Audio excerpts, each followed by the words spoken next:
I should do a on this episode of Doing the Most. We're in the Made Mead cave, and this is Mead Swap episode 2. Episode 2.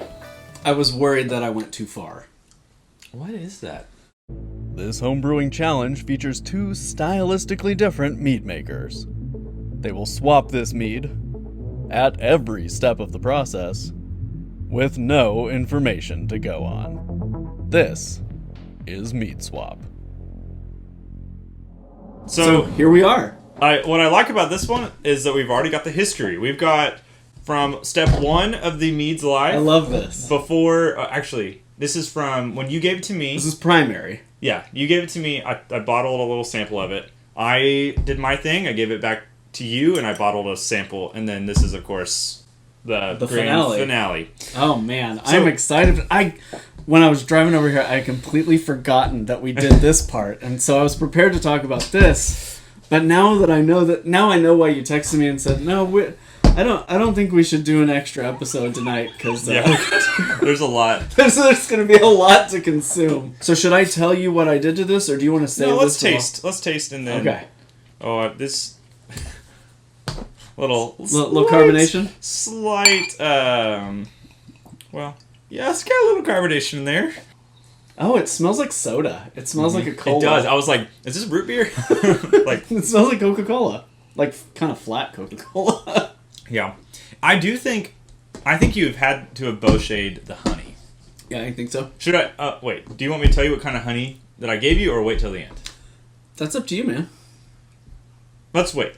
It does have like maybe it's my brain going in the Coca-Cola realm, but like a slight vanilla-y note for some reason. This is weird. I don't dislike this, but it's clear to me that this wasn't done. I'm having a hard time putting to words what happened here.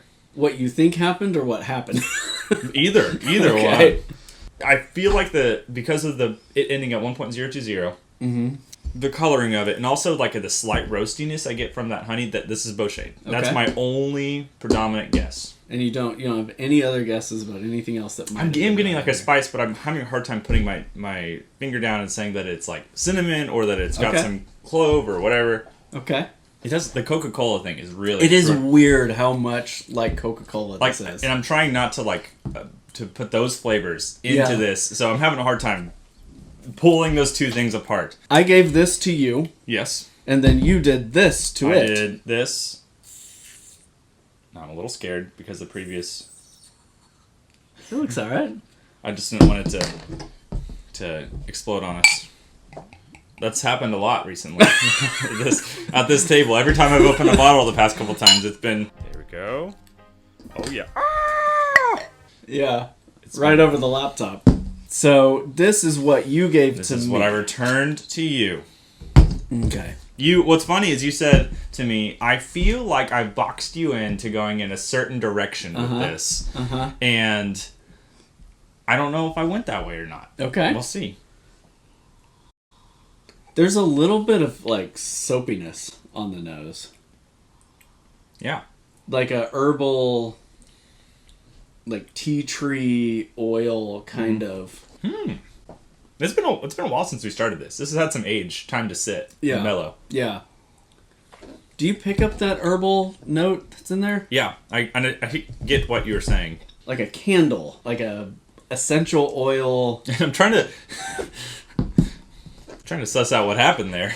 It is definitely a flavor that I will say enhances what happened here. Because this is pretty one note. This definitely adds another layer. Yeah. So you're not stair-stepping through them, but you're kind of experiencing them on the same kind of parallel, but differently. You saying the soapiness, it is hitting my brain in such a way that I'm like, is this okay? Which is not bad. It tastes good to me. It's herbal. Yeah. Like a eucalyptus or some kind of parsley or a mint or cilantro. It's like a green herb. Yeah. I don't feel like it tasted like this when you gave it to me. That's what I mean. It's like time has maybe brought out some new components. Yeah. Which might... We'll see. We'll see how that plays against what else I did in here. So do you have any guesses of what happened? Or is this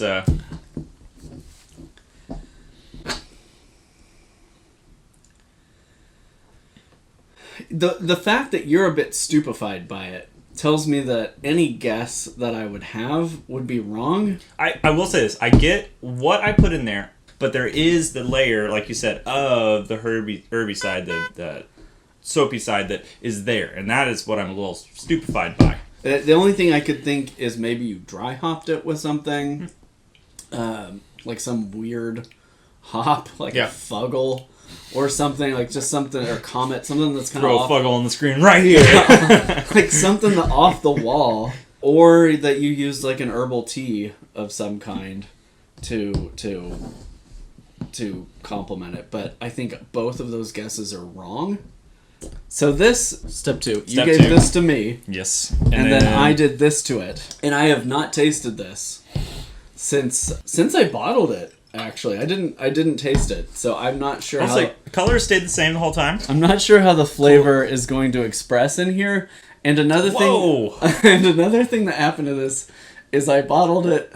What is that? Probably a week or 2 weeks later than I should have because I forgot about it. It's super herbally, super. What? I've smelled that before. It's familiar. We took this down a weird road. Yeah, I guess we're going to find out. Very... I thought weedy, grassy, not like... What is that? I recognize the flavor, whatever it is, but I can't... I was worried that I went too far. What is that? I do like it. I like it a lot. It is... What is that?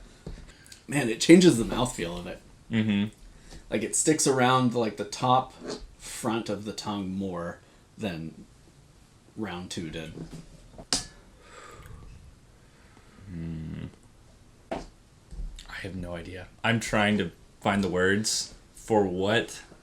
That's so familiar. That's so frustrating. Yeah?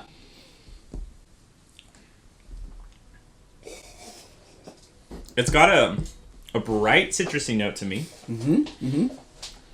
And a slight pine solly aroma to me. Yeah, I put pine sol in here. So, nailed it, man. You just nailed it. Payback. This would be a terrible time to tell you that I have an allergy to kiwis, wouldn't it? Stay away from it. Yeah, it's a bit green and resinous and earthy. And take a big sip and breathe out like this. Are you trying? Like cools your tongue. It does have like the that grassy side, but not like pine needle. That I don't know if it's time to tell you. So let's hit that rewind. Okay. And I'll tell you what I did initially. So I bochet'd the honey for 90 minutes.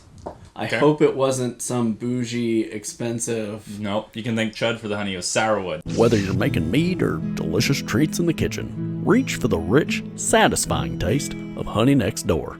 Honey Next Door, a neighborhood honey company. Okay. I picked up like something going on in there that was not just wildflower, and I really wanted to believe that it was orange blossom, but I couldn't pick up any zest in it. Uh-huh. And that's when I was like, I'm going to go ahead and bochet it. Mm-hmm. So I just went for it. 90 minutes. For tannin in here, I added melaleuca tea, which is an herbal tea, which I didn't think came out, but tasting sample 1, I get that now, and I think that's what gives it that kind of cola kind of undertone with the caramelized honey. Yeah. I also crushed up a teaspoon of peppercorns and threw those in primary. I could get that, yeah. And initially, when I first gave it to you, I though. felt like the heat was nice and strong, and it has since just faded away. Interesting.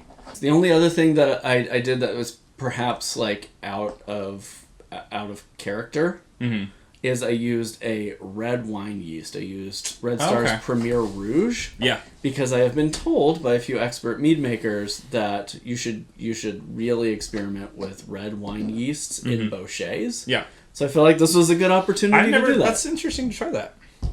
So you did that. Yeah. Which now you're saying these things, the peppercorns make sense to me. There is that, I used recently actually in a bochet peppercorns. So there's that kind of, I understand that. Once you gave it to me, I tasted those things.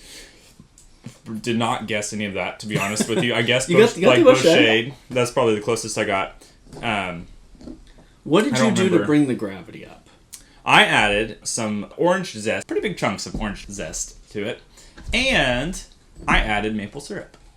I figured that you had possibly stabilized it or anything or something, so I added some maple syrup enough to pump it up and get it to where the sweetness level was like orange zest and maple syrup. I can see that. It's still a little soapy. Yeah, which I don't understand that. That's why you were like. But I can a little bit suss out like a maple, a very delicate maple note in there, and there is a zestiness to it. But I would have never said orange zest. I would have never been like, I might have guessed like grapefruit or something weird like that. Yeah. But so I didn't add a ton. I mean, obviously I added like 4 ounces of maple syrup, so it was enough to do something to it. Interesting. Then I took it back to you, and I took an ounce of dried juniper that I had harvested myself and crushed it up and threw it in there, intending for it to stay in there a couple of days, and it actually stayed in there a couple of weeks. It has been a long time since I've had juniper. I had a mead from Redstone Meadery that was juniper, and that was the aroma I was getting.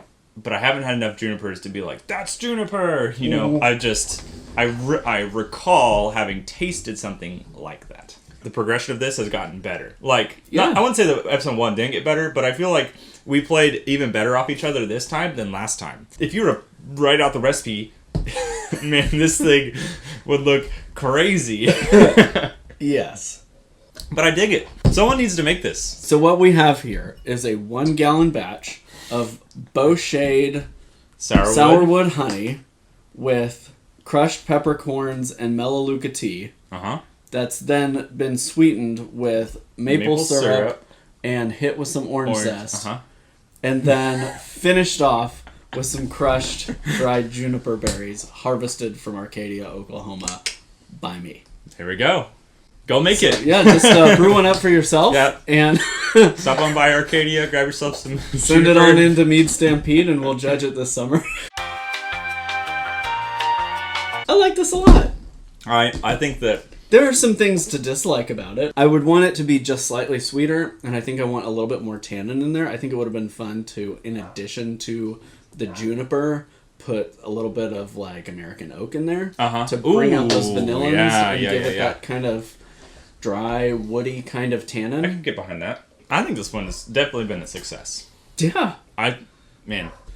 Well, you probably know where to find him. manmademead.com, and just like go to your favorite search engine, DuckDuckGo, and type in Man Made Mead and you'll find him. And all of our links to connect with us are down in the description. Go check out episode 1 if you haven't seen it. Yeah, it's up here. We're going to start episode 3 soon. You're giving me honey tonight. And it's going to be great. All right, until next time, happy brewing, stay safe, and cheers.